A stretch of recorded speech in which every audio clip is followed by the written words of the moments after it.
When I think of Steve, that's the first thing that comes to mind is how generous he is. Steve does make a difference. He's really big-hearted. He's a guy that definitely does care about his community.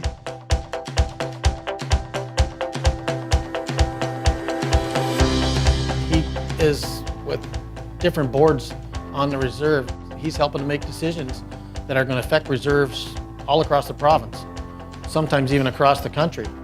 I'm chairman of the Aboriginal Labour Force Development Circle, which does employment training for 12 First Nations. I'm on the OLG board, Lottery and Gaming.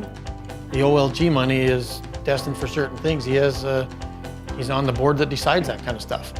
And I'm on the president and chair of the Ontario First Nations Limited Partnership, which collects the money from the province and gives it to all the chiefs in Ontario. We see a lot. The community is built up. A lot of them have new homes. Their languages, they're dealing with languages. They're helping the seniors. So I think it's working really well. The different councils and boards that he's on, he's having fun. He's enjoying doing it. He enjoys helping people. I was on the finance committee for the AFN, Assembly of First Nations.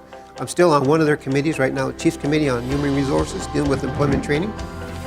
I've always been concerned about the community itself as a whole. My grandmother was a clan mother, and I was supposed to be a hereditary chief.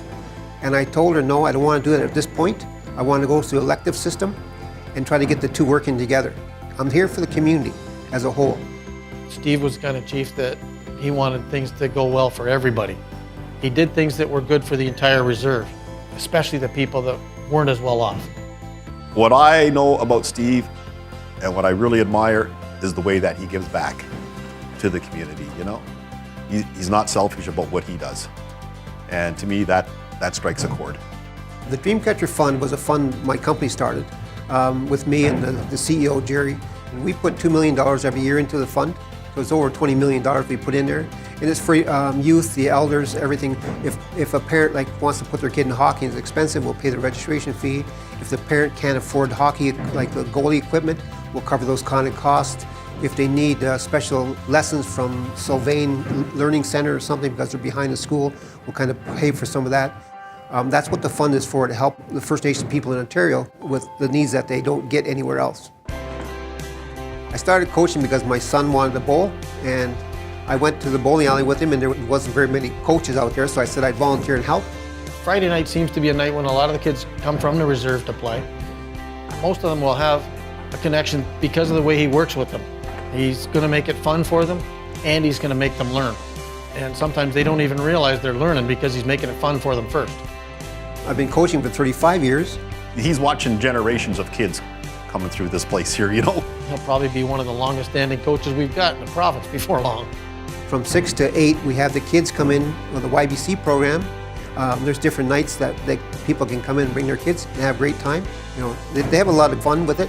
Even kids that stop bowling now, I go to some place, oh, you used to coach me. It's a lot of fun. I have a lot of fun with the kids. Some of these kids I coach have turned into coaches, and now some of them have families, and they're teaching their kids how to bowl. I think it's great. It's great for the community. Six Nations is a very small community there, you know? It's really intertwined, you know? So like when you get to know the people, yeah, you know them for life. I volunteer for the bread and cheese Victoria Day weekend. And they hand out bread and cheese. He's been there working and handing it out, but he'd also be there a couple hours ahead of time setting stuff up as well. Gets right in, gets his hands dirty, same as everybody else. I mean, those are the things you look forward to. I got to get out and make sure that this is still going, and I'm still volunteering for that like everybody else. He's the guy that if you want to get something done, he's the kind of guy that's going to make it happen. So I think everybody should try to get out and volunteer at least someplace. It doesn't matter where it is, just volunteer for something. Helping kids, helping seniors, whatever. Because I think it's great for them and great for you. He's having fun at everything he does. He does give back. I enjoy it, and as long as I'm enjoying it, I'm going to keep doing it.